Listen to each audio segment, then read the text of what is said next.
عباد توحید کے مت والوں، شمع رسالت کے پروانوں، السلام علیکم ورحمۃ اللہ وبرکاتہ۔ الحمد للہ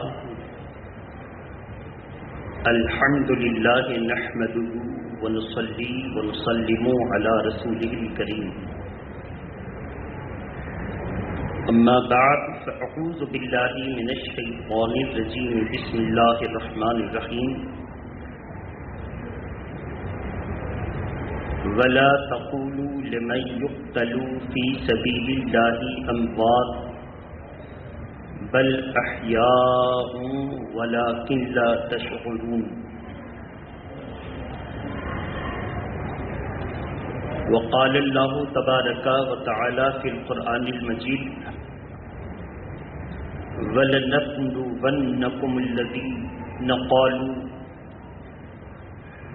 وأيضا قال اللہ تبارک وتعالی فی القرآن المجید، وَلَا تَحْسَبَنَّ الَّذِينَ قُتِلُوا فِي سَبِيلِ اللَّهِ أَمْوَاتًا بل احیاء عند ربهم یرزقون، صدق اللہ العلی العظیم۔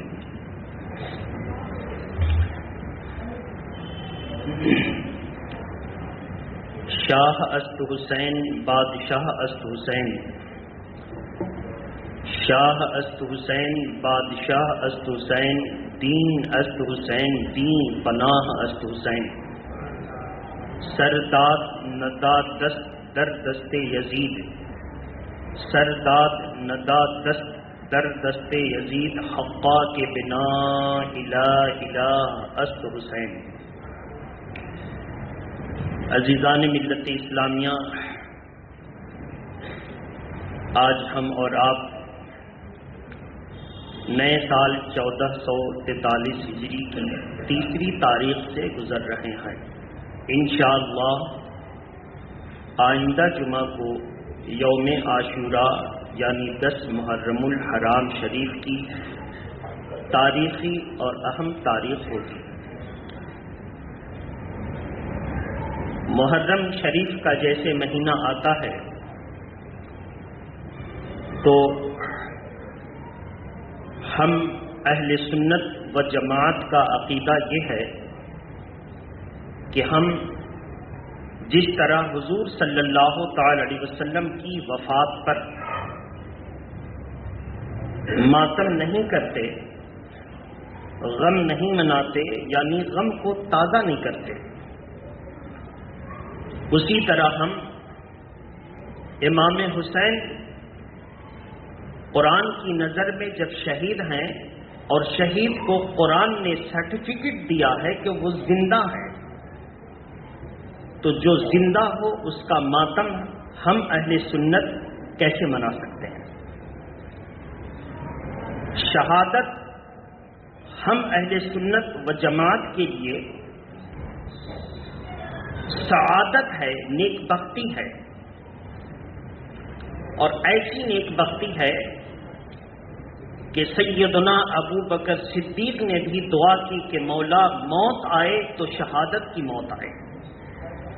عمر فاروق اعظم نے بھی دعا فرمائی کہ مولا موت تو آئے گی ہی تو شہادت کی موت آئے۔ حضرت علی مشکل کشا سے قبل عثمان غنی نے بھی دعا کی تو فرمایا موت تو آئے گی ہی مولا، تیری راہ میں موت آئے۔ حضرت علی مشکل کشا بھی جب شہید ہوئے تو کہا فزتو برب الکعبہ، رب کعبہ کی قسم شہادت آئی میں کامیاب ہو گیا۔ تو جب ہم اہل سنت و جماعت جن کا نظریہ صحابہ سے ملتا ہے اور صحابہ کے قدموں تلے ہو کر کے ہمارا عقیدہ گزرتا ہے تو ہم شہادت پر ماتم نہیں کرتے بلکہ اس کو نیک بختی سمجھتے ہیں، اور شہید کو قرآن کے مطابق ہم زندہ سمجھتے ہیں۔ اور اہل سنت و جماعت کا عقیدہ یہ ہے کہ ہم اس شہادت سے عبرت حاصل کرتے ہیں کہ ان بزرگوں نے اسلام کو ہم تک پہنچانے میں کتنی بڑی بڑی قربانیاں پیش کیں۔ کہ امام حسین نے اسلام اور قرآن کے احکام کو بچانے کے لیے نہ صرف خود بلکہ اپنے ساتھ 72 جنتی تن کی قربانی دی تو قرآن آج ہم تک صحیح حالت میں پہنچا۔ اگر وہ قربانیاں پیش نہ کرتے تو یزید نے تو سارے معاملات کو الٹ دیے تھے۔ جس طرح آج وہابی جب اس کے مکتبے میں حدیث پاک چھپتی ہے تو اس کے الفاظ میں وہ تبدیلی کر دیتا ہے، اسی طرح قرآن میں یزید تبدیلی کا پورا پروگرام بنا چکا تھا۔ امام حسین سامنے آئے اور صحابہ اکرام نے سمجھایا، حضور وہ کوفہ کی سرزمین وہ ہے جہاں پر آپ کے والد حضرت علی مشکل کشا کو کوفے کی جامع مسجد میں شہید کر دیا گیا۔ امام حسین آپ کوفہ جا رہے ہیں، کوفہ کی سرزمین وہ ہے جہاں آپ کے بڑے بھائی حضرت امام حسن کو زہر دے دیا گیا، آپ وہاں تشریف لے جا رہے ہیں۔ امام حسین نے تمام صحابہ اکرام کی گزارشات کو سن کر کے فرمایا، آپ سب کا مشورہ بہت اچھا ہے مگر میں جان بچاتا ہوں تو اسلام چلا جائے گا، میں جان بچاتا ہوں تو اسلام چلا جائے گا، اور اگر میں جان کو قربان دے دیتا ہوں تو نانا سے یہی وعدہ کیا تھا، الغرض کہ آپ کا مشورہ بہت صحیح ہے مگر میں یہاں پر مجبور ہوں، حسین جان تو دے سکتا ہے لیکن قرآن کا سودا نہیں کر سکتا۔ بہرحال محبت کے ساتھ درود شریف پڑھیں، اللہم صلی علی سیدنا شفینا حبیبنا مولانا محمد ماد الجود والکرم وعلی آلہ واصحابہ وبارک وسلم صلاۃ و سلام علیکہ یا رسول اللہ صلی اللہ تعالی وسلم۔ تو اب جب حضور صلی اللہ تعالی وسلم نے جو ہمیں ذہن دیا، سب سے پہلے اسلام کے عظیم شہید کون ہیں ان کی تاریخ آپ نکالیے تو آپ کو ذہن میں بات آئے گی کہ کیوں نہ ہم حضور صلی اللہ علیہ وسلم کے ظاہری زندگی کے سب سے بڑے شہید کو سامنے لائیں تاکہ پتہ چلے کہ اللہ کے پیارے نبی کی موجودگی میں سب سے بڑے شہید جب جام شہادت نوش کیا تو حضور کا اس پر عمل کیا تھا؟ کیا ماتم کا حکم عطا فرمایا تھا یا نہیں عطا فرمایا تھا؟ تو اللہ کے پیارے نبی صلی اللہ علیہ وسلم کی موجودگی میں سب سے بڑے شہید کا نام حضرت امیر حمزہ، کہیے سبحان اللہ، اللہ ان سے راضی ہو۔ حضرت امیر حمزہ کون ہے؟ حضور کے اپنے سگے چچا۔ حضرت امیر حمزہ کی شہادت عام شہادت نہیں تھی، دردناک شہادت تھی۔ وہ کیسی شہادت تھی؟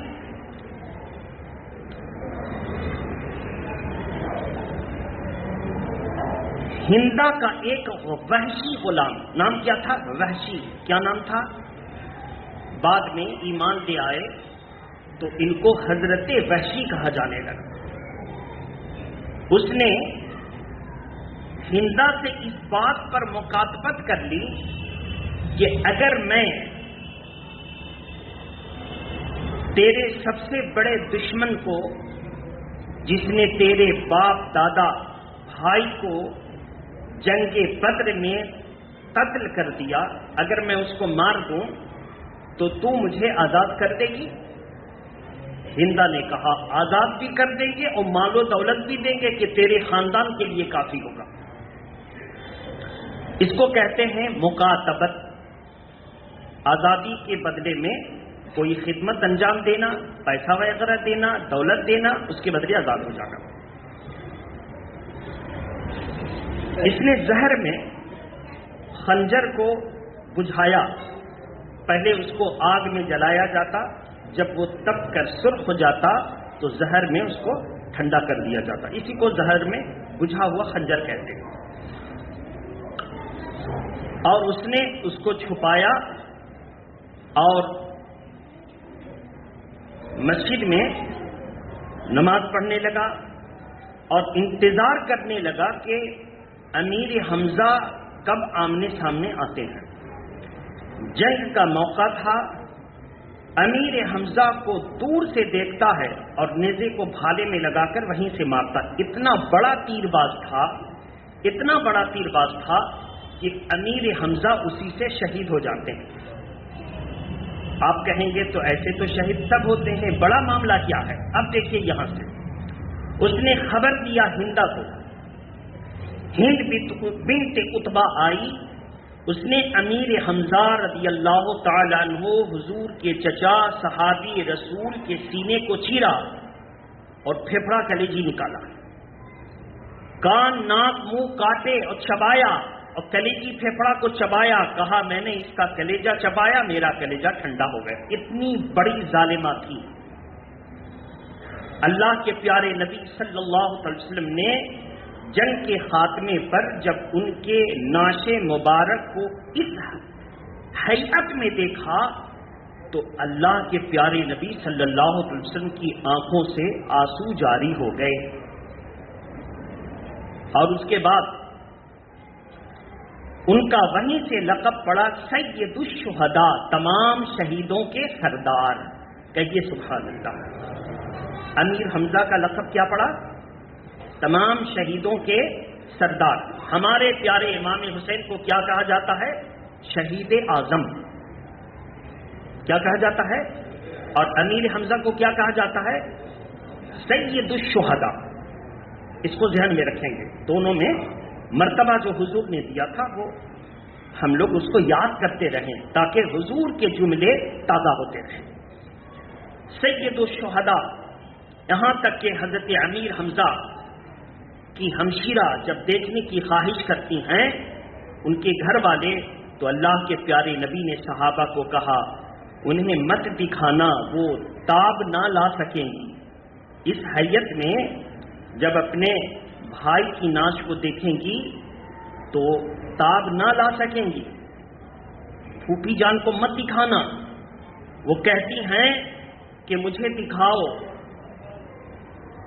میرا بھائی شہید ہوا ہے اور میں فخر کرتی ہوں کہ قیامت کے دن جب پکارا جائے گا سید الشہداء کی بہن کہاں ہے تو میرا بھی نام آئے گا، میں ماتم نہیں کروں گی، حضور کے کہنے کے مطابق چہرہ نہیں پیٹوں گی، بال نہیں بکھیروں گی، بلکہ میں دیکھوں گی اور فخر کروں گی کہ قیامت کے دن شہید کی بہن کہہ کے مجھے پکارا جائے گا۔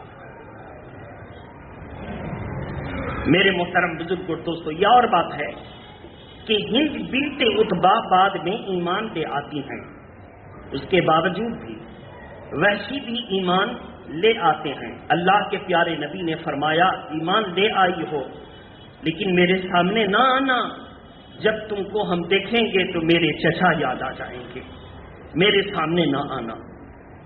میرے محترم بزرگ اور دوستو، بہرحال تو حضرت امیر حمزہ کا اس دردناک انداز میں جب ان کی شہادت ہوئی تو اللہ کے پیارے نبی نے فرمایا ان کے گھر والوں کو حکم ہے کہ وہ اپنا بال نہ نوچیں، اپنے چہرے پر نہ ماریں، بلکہ صبر کریں، اس لیے کہ اللہ تبارک تعالیٰ نے مصیبت پر صبر کرنے کا حکم عطا فرمایا ہے، اور اللہ نے فرمایا ان اللہ مع الصابرین، بے شک اللہ صبر کرنے والوں کے ساتھ ہے، صبر کرنے کا حکم عطا فرمایا۔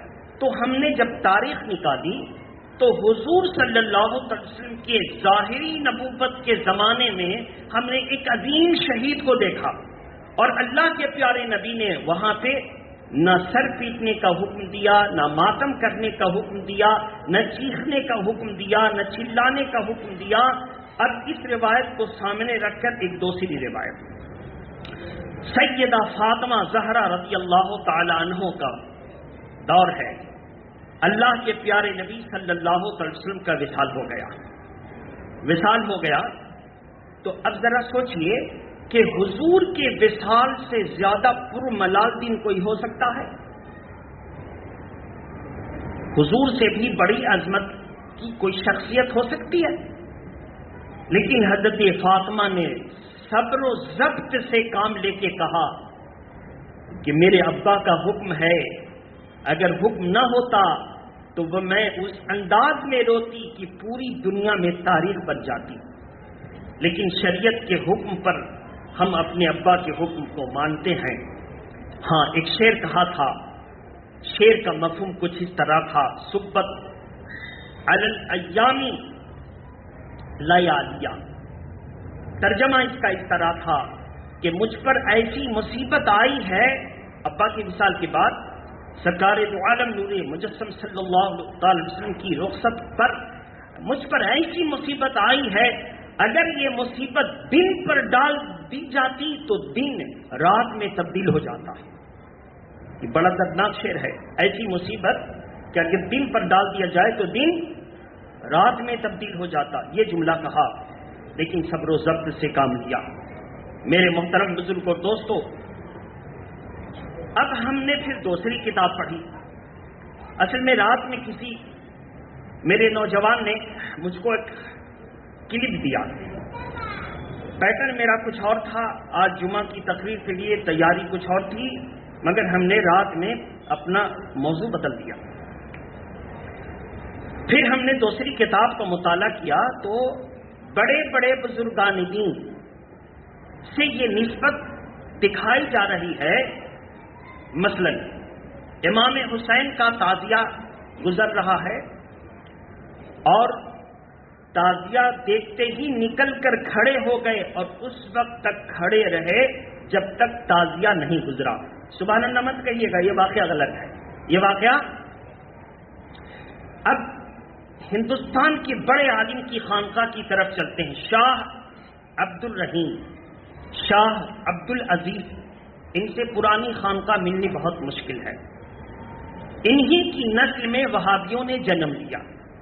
شاہ عبد القادر، شاہ عبد العزیز ہی کے نسل میں اسماعیل دہلوی پیدا ہوا، جو عرب کی سرزمین پر پیدا ہونے والا محمد ابن عبد الوہاب نجدی کے نظریات کا حامل تھا۔ اس نے ابن عبد الوہاب نجدی کی کتاب التوحید کا عربی ترجمہ تقویت الایمان کے نام سے دہلی کی سرزمین پر کیا۔ کب؟ 1240 ہجری میں۔ کب؟ 1240 ہجری میں۔ اور جب التوحید مارکیٹ میں اس کا ترجمہ مارکیٹ میں آیا تو بڑی بڑی خانقاہوں نے کہا کہ اس ظالم نے کیا لکھ مارا، اب تک کا مسلمہ اصول تھا کہ اللہ کے پیارے نبی زندہ ہیں، اس کتاب میں لکھا مردہ ہیں۔ اس ظالم نے کیا لکھ مارا؟ اب تک کا نظریہ حضور سے لے کر صحابہ تک چلا آ رہا تھا کہ حضور کو علم غیب ہے، اس نے کہا کہ علم غیب نہیں ہے، اور اگر علم غیب مان بھی لو تو اشرف علی تھانوی نے اس کی تشریح ایسے کی کہ مان بھی لو، قرآن کی آیت پڑھ کر مان بھی لو، تو اتنا علم تو بچے، پاگل اور جانور کو بھی ہے۔ اب جو حضور کا علم مان لے اور مان کے بولے اتنا علم تو بچے اور پاگل کو بھی ہے، وہ سب ہو سکتا ہے مسلمان؟ ہم لوگ بہت ایمان بچانے کی ضرورت ہے۔ ایک طرف رافضی نظریہ شیعہ ہم لوگوں کو اسلام کو چھوڑ کر کے ماتم میں مبتلا کر دینا چاہتا ہے، اور دوسرے طرف وہابی حضور کی محبت چھین کر کے ہم لوگوں کو صرف کلمہ گو مسلمان رکھنا چاہتا ہے کہ گائے کا گوشت کھانے والا، کلمہ پڑھنے والا، نماز پڑھنے والا مسلمان رہے، لیکن روح نماز اس کے سینے سے نکل جائے۔ روح نماز کیا ہے؟ زور سے بولیے۔ ہمارے اور آپ کے پیارے نبی، بولیے ہمارے اور آپ کے، یہ روح نماز ہیں۔ اور روح نماز ہے تو اسی لیے جب ہم نماز کے تشہد پر بیٹھتے ہیں تو اس روح نماز کو سلام کرنے کا حکم ہے نماز میں۔ زور سے بولیے، ہے السلام علیکہ ایھا النبی ورحمۃ اللہ وبرکاتہ۔ یہ کس کو سلام کرتے ہیں؟ روح نماز کو سلام کرتے ہیں۔ ہمارا عقیدہ ہے کہ جب ہم روح نماز کو مخاطب کر کے سلام کرتے ہیں السلام علیکہ، السلام علیہ نہیں، ان پر سلام نہیں میرے محترم، السلام علیہ نہیں، ان پر سلام نہیں، السلام علیکہ، آپ پر سلام۔ آپ کس کو کہیں گے؟ زندہ یا مردہ؟ زور سے بولیے۔ السلام علیکہ۔ تو ایک طرف وہابی نظریہ اور ایک طرف رافضی نظریہ، دونوں اسلام سے یقیناً دور ہیں اور اسلام سے ان کا کوئی تعلق نہیں، اور بیچ میں ہے اہل سنت کا صراط مستقیم والا راستہ۔ یہ وہ راستہ ہے کہ تلوار سے زیادہ باریک، بال سے زیادہ باریک اور تلوار سے زیادہ تیز، اس پر جو چل گیا انشاءاللہ وہ یہاں بھی کامیاب ہے اور وہاں بھی کامیاب ہے۔ آپ مجھے پسند کیجئے نہ پسند کیجئے، لیکن میری تلخ باتوں کو سینے میں اتار لیا۔ اگر آپ نے وہ کسی عالم سے میری تقریر سنائی، آپ فخر کریں گے، وہ کہے گا کہ ہاں آپ یہاں کوئی اپنی جان جوکھم میں ڈالنے والا برائی مول لیتا ہو، لیکن اسلام کی صحیح بات اور صحیح بات کو پیش سامنے رکھتا ہے۔ میرے دشمن بن جائیے، مگر آپ اپنے دین کے دشمن مت بنیے، اپنے دین کے دشمن مت بنیے۔ میرے محترم بزرگ اور دوستو، تو بہرحال اب ان کی کتابوں کا ہم نے مطالعہ کیا کہ ان کی کتابوں کے حوالہ کو دیکھ کر بعض کتابوں میں یہ لکھا گیا۔ کون سی کتاب؟ شہید ابن شہید۔ کون سی کتاب؟ شہید ابن شہید۔ شہید ابن شہید کو پڑھ کر کے بہت سے لوگ تقریریں کرتے ہیں، سنی عالم ہیں، اور آپ ان کی تقریر سن کر کے بڑا جھومتے ہیں اور کہتے ہیں بڑا مقرر۔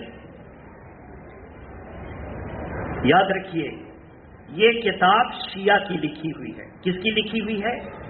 اور شیعہ کے پیٹرن پر بڑے چوری کے انداز میں لکھی گئی ہے کہ سنی پکڑ نہ سکے، سنی پکڑ نہ سکے۔ لیکن اب علماء بیدار ہو رہے ہیں، اور کون علماء؟ یہ تقریر کرنے والے علماء نہیں، مقرر علماء نہیں۔ مقرر علماء کو تو ایسا مواد چاہیے کہ عوام فرش چھوڑ کر اچھل جائے اور سبحان اللہ کہتے، تو ان کو تو ایسا مواد چاہیے جو بھڑکیلا ہو، بھلے وہ قرآن اور حدیث سے دور ہو، بھلے وہ قرآن اور حدیث سے دور ہو۔ مفتیان اکرام جب ان کی میٹنگ ہوتی ہے کہتے ہیں کہ اگر آج ہم لوگوں نے اس پر خاموشی ظاہر کی تو یہ مقررین پورے ہندوستان کو برباد کر کے رکھ دیں گے۔ بہرحال ان کی کتابوں کا ہم نے مطالعہ کیا کہ ان کے حوالے سے لکھی ہے کہ یہ تعزیہ کی تعظیم کرتے تھے، تعزیہ میں چندہ دیتے تھے، تعزیہ کا احترام کرتے تھے۔ تو ہم نے پڑھنا شروع کیا، اور جب پڑھنا شروع کیا تو پتہ چلا کہ وہ کہتے ہیں کہ ابھی میں زندہ ہوں، ابھی میں زندہ ہوں، اور میرے بارے میں افواہ اڑا دی گئی ہے کہ میں تعزیہ کی تعظیم کرتا ہوں۔ میرے بارے میں کتابوں میں لکھا گیا، مقرر نے تقریر کی کہ میں تعزیہ کی تعظیم کرتا ہوں۔ تو سن لو، پوری خانقاہ کے ذمہ دار کی حیثیت سے میں کہتا ہوں کہ جب تعزیہ بنانا بدعت ہے تو میں تعظیم کر نہیں سکتا، اس لیے کہ نہ قرآن میں ہے، نہ حدیث میں ہے، نہ رسول اللہ کی کتاب میں ہے، نہ صحابہ کے طریقے میں ہے، نہ تابعین کے طریقے میں ہے۔ اگر تعزیہ بنانا جائز ہوتا تو دکھاؤ کہ غوث اعظم نے تعزیہ بنائی، زور سے بولیے، بنائی یا نہیں بنائی؟ اگر تعزیہ بنانا جائز ہوتا تو دکھائیے کہ سرکار غریب نواز نے تعزیہ بنائی۔ ہاں، ایک مقرر کی تقریر سنی، اس نے کہا تعزیہ بنانا جائز ہے، تو اس نوجوان کو جس نے ہمیں وہ تقریر بھیجی تھی، میں نے اس کو ریپلائی کیا، جس خانقاہ سے وہ تعلق رکھتا ہے اس خانقاہ کی بربادی میں نے اس کو دکھا دی کہ یہ مقرر جس خانقاہ سے تعلق رکھتا ہے وہ کہتا ہے تعزیہ جائز، تو ذرا اسی خانقاہ کو اٹھا کر دیکھ کہ کیسے اس نے خانقاہ کو برباد کیا۔ وہ گواہ ہے، اس سے مل لیں گے آپ، کیسے ان لوگوں نے خانقاہ کو برباد کیا اور غیر مسلموں کے عمل کو اپنے پیر کے مزار پر ایسا اہتمام کر کے منایا کہ پوری دنیا حیرت میں ہے کہ اس کو مسلمان کہیں کہ نہ کہیں۔ آپ سنجیدگی سے بولیے کہ جو غیروں کے مشرکانہ رسم کو اللہ کے ولی کے مزار پر کرے وہ سب ہو سکتا ہے مسلمان؟ بہت افسوس کی بات ہے۔ بہرحال تو اب ہوتے ہواتے بات آئی سرکار اعلی حضرت کی بات آ گئی۔ سرکار اعلی حضرت کے تعلق سے ایک بات سرگرم ہوئی، ذکر شہادت کے نام نہاد مقرروں نے جلسہ کے خون کو گرمانے کے لیے اور پروگرام زیادہ ملنے کے لیے اعلی حضرت کے حوالے سے گفتگو کیا کتابوں میں، پھر وہ آیا، اعلی حضرت نے اس کو دیکھا، اعلی حضرت نے فرمایا ابھی میں زندہ ہوں، اور لوگ ابھی میں مرا نہیں ہوں تب کہتے ہیں، ان کا خود قول ہے اس لیے جملہ بول رہے ہیں، تب کہتے ہیں کہ اعلی حضرت نے تعزیہ کی تعظیم کی، اور جب تعزیہ سامنے سے گزرا تو کھڑے ہو گئے۔ اور ایک جملہ اور ہے، بڑے بڑوں کی شان میں کہا گیا، میرے پاس ریکارڈ موجود ہے، دلیل ہے، اگر کسی کو ضرورت ہے میں دکھا سکتا ہوں، بلکہ دکھا کیا سکتا ہوں، میں نے بہت سارے گروپس میں اس کو بھیج بھی دیا ہے، حوالہ موجود ہے۔ کتابوں میں لکھا تھا کہ تعزیہ جیسے نکلا تو انہوں نے ہمیشہ لکھا تھا کہ تعزیہ میں نہیں جانا چاہیے، چندہ نہیں دینا چاہیے، اور جب تعزیہ گزرا تو اٹھ کر کھڑے بھی ہو گئے اور ساتھ چلے ساتھ۔ تو پوچھا کہ حضور اتنی بڑی خانقاہ کہ آپ عالم ہیں، آپ نے تو کہا کہ تعزیہ حرام ہے اور پھر آپ ساتھ چل رہے ہیں۔ ان کا جواب یہ کیا ہے؟ من گھڑت کیا ہے بولیے؟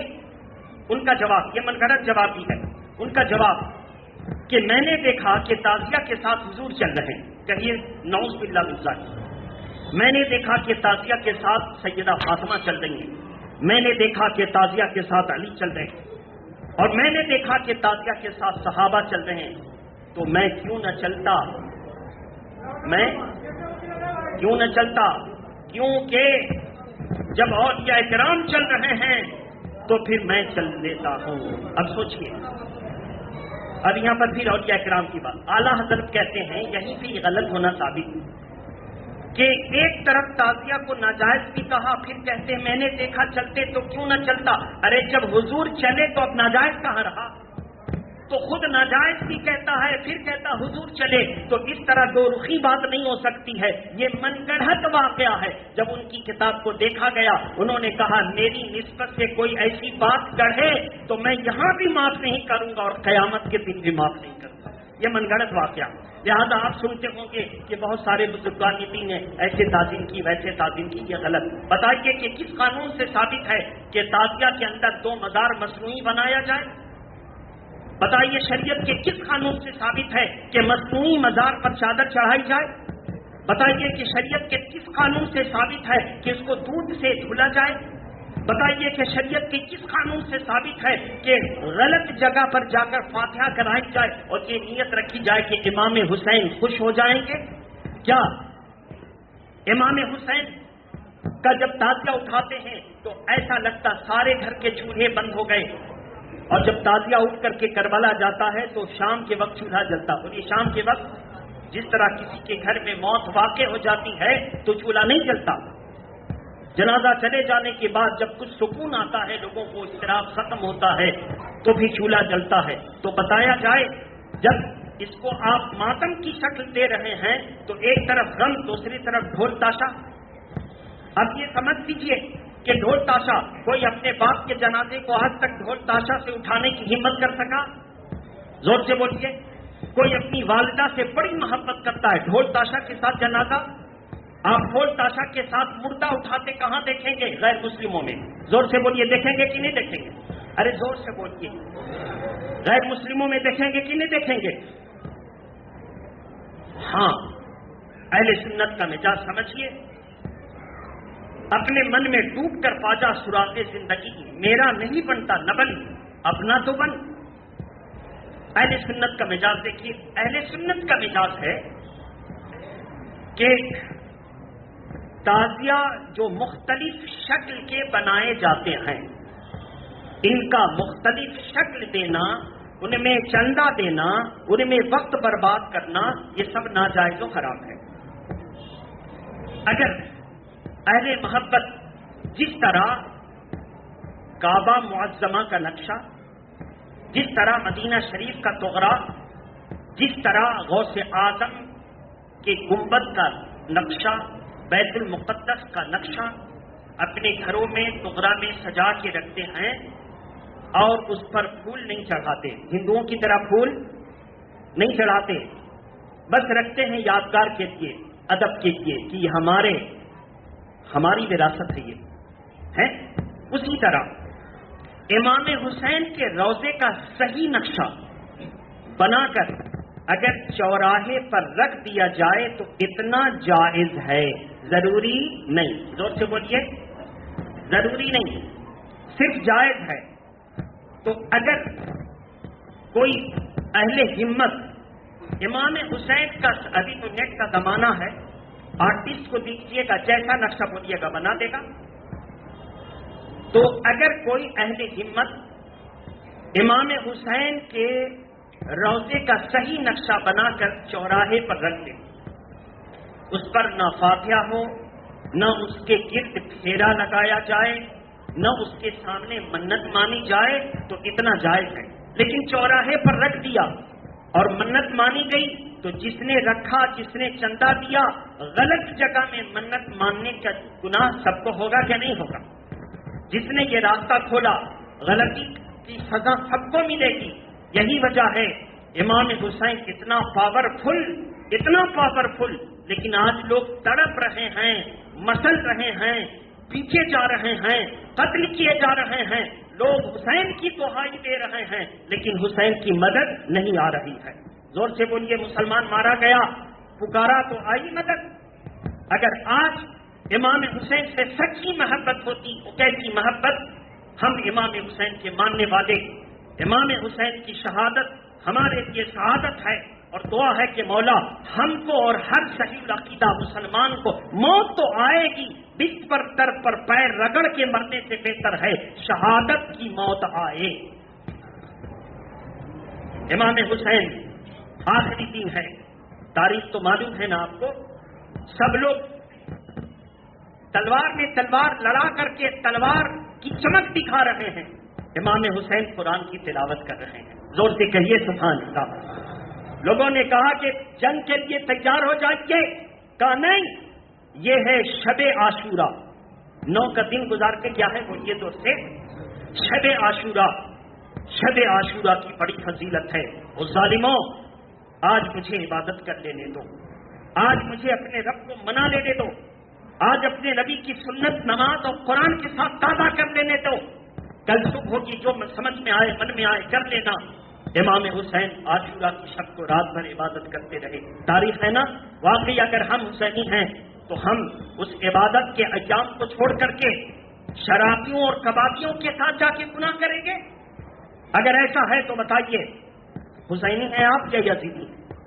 نمبر 2، امام حسین رضی اللہ تعالیٰ عنہ جب شہادت کے لیے جا رہے ہیں تو ٹھہر گئے، اپنی ہمشیرہ سیدہ زینب کو بلایا، آئیں، کہا کہ میری بہن، جس ماں کا تو نے دودھ پیا میں نے بھی دودھ پیا، اور جس کا میں نے پیا تو نے پیا، میرے بعد بال نہ نوچنا، میرے بعد چہرے پر تماچے نہ مارنا، میرے بعد اپنے سر کو کھلا نہ کرنا۔ یاد رکھ، اگر ایسا موقع آئے میری شہادت کے بعد تو تو اپنی والدہ کی سیرت پر عمل کر لینا۔ تیری امی فاطمہ سب سے بڑی شخصیت، اللہ کے پیارے نبی کا وصال ہوا تو تیری ماں فاطمہ نے نہ چہرہ پیٹا، نہ چہرے پر مارا، نہ سر سے کپڑا اتارا۔ بتاؤ، میرے نانا سے بھی بڑا کسی کا معاملہ ہوگا؟ ہمشیرہ سیدہ زینب کہتی، بھائی جان، جس ماں کا دودھ آپ نے پیا میں نے بھی پیا، آپ کی وصیت پر پورا عمل کرو گی۔ اور تاریخ شاہد ہے، ایسا کچھ نہیں کیا۔ ظالموں نے جب چادر کھینچی تو پھر اپنے سر کو جو ہے اونٹ کے کوہان میں چھپانے کی کوشش کی کہ اس ظالموں، تم کیسے نبی کا کلمہ پڑھنے والے ہو، جس نبی کا کلمہ پڑھتے ہو اس کے آل کے سر سے چادر ہٹاتے ہو۔ اور یاد رکھو، یہ چادر تطہیر تو وہ ہے کہ اللہ کے پیارے نبی نے چادر تطہیر میں چھپایا، اور قرآن کی آیت کریمہ اتری کہ یہ چادر تطہیر کے نیچے آنے والے یہاں بھی پاک ہیں وہاں بھی پاک ہیں۔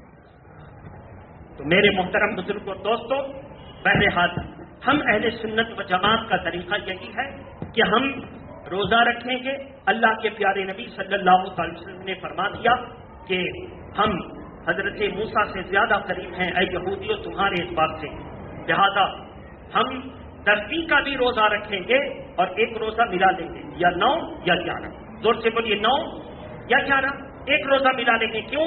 کیونکہ صحابہ نے کہا تھا یا رسول اللہ ہر ماحول میں اسلام غیر مسلموں کی مخالفت کرتا ہے، مشابہت نہیں، تو اگر ہم بھی 10 کا روزہ رکھیں اور یہودی بھی رکھتے ہیں 10 محرم کا روزہ تو مشابہت ہو جائے گی۔ تو اللہ کے پیارے نبی نے فرمایا ہاں تو آئندہ اگر میں دنیا میں بظاہر تمہارے پاس رہا تو میں 1 روزہ کا اضافہ کروں گا، 9 کا بھی رکھوں گا یا 11 کا۔ اس لیے سنی عقیدہ مسلمان جب رمضان کا روزہ فرض نہیں ہوا تھا تو عاشورہ کا روزہ فرض تھا، زور سے بولیے عاشورہ کا روزہ۔ لیکن جب رمضان کے 1 مہینے کے روزے فرض ہو گئے تو اللہ کے پیارے نبی نے فرمایا تم میں سے جسے جی میں آئے رکھے اور جسے جی میں آئے نہ رکھے، لیکن اگر رکھا تو ثواب ملے گا، زور سے بولیے رکھا تو۔ اس لیے ماں بہنیں جو منت مانگتی ہیں وہ عاشورہ کے 9 اور 10 کا روزہ رکھیں، اسی میں بھلائی ہے، اور پردہ میں رہیں، تعزیہ دیکھنے اور بغیر شور و غل میں نہ جائیں کہ سیدہ فاطمہ کی یہی تعلیم ہے، سیدہ زینب کی یہی تعلیم ہے۔ ہر مسلمان مرد، باپ، بھائی، شوہر اور بیٹا پر یہ 4 جنس پر واجب ہے کہ یہ اپنے اپنے عورتوں کو، بیوی، ماں، بہن، بیٹی کو روکے اور کہے کہ جب میرے امام حسین نے اپنی بہن کو منع کر دیا امام حسین جیسی شہادت پر، آج ان کی شہادت کو تماشا بنانے والے ڈھول تاشا لے کر تماشا بنا رہے ہیں، اور تم دیکھنے کے لیے جاؤ گی، تم دیکھنے کے لیے نہیں جاؤ گی، بلکہ نظر پڑ جائے تو نظر پھیر لیجئے کہ امام حسین کے شہادت کو جس نے تماشا بنایا وہ یقیناً اہل سنت و جماعت کے خلاف۔